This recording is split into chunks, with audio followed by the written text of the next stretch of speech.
The notes were appearing everywhere. Everyone was talking about it. The first time Harriet and Beth Ellen ever saw anyone get one was one day in July, when they were in the supermarket in Watermill. They were standing at the checkout counter waiting to pay for their cookies. The woman with mean eyes who always checked them out was getting ready to charge them when she suddenly drew her hand back from the cash register as though bitten by a snake. "What in the world?" she shrieked, and Harriet almost broke her stomach in two, leaning over the counter to see. The woman held up a large piece of paper on which was written awkwardly in red crayon, "Jesus hates you."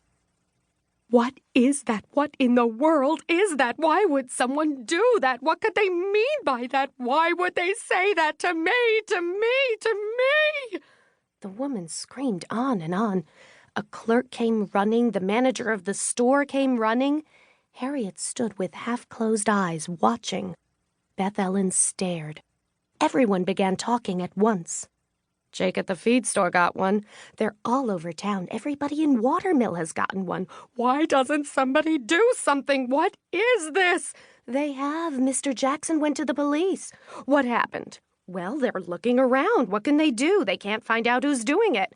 "Maybe they're protecting somebody." "Oh, yeah. Didn't have none of this all winter. One of those summer people flipped, maybe." For some reason, everyone turned and looked at Harriet and Beth Ellen. Harriet was so busy writing down everything in the notebook she always carried that she didn't notice. But Beth Ellen started to back out of the door. "This all you have, kids?" The woman at the register suddenly became very sharp and businesslike. "Yes," said Harriet in what she hoped was a disinterested way. Beth Ellen was already out on the street. Harriet saw her streaking for the long black car. "Well, I'll tell you," said the checkout lady as she put the cookies in a bag.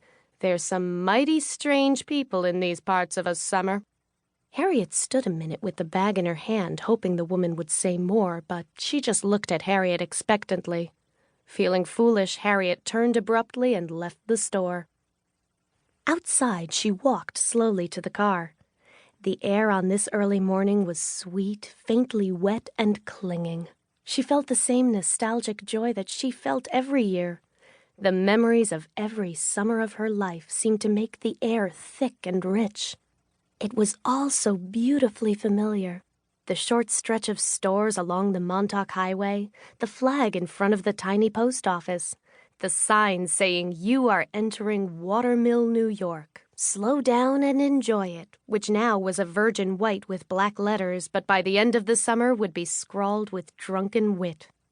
Even Beth Ellen, who sat waiting in the back seat of the big car driven by Harry the Hanson's chauffeur, seemed a patient memory. Funny about Beth Ellen, thought Harriet, as she climbed into the back seat. I never see her in the winter the way I do Janie in sport, even though I go to school with her.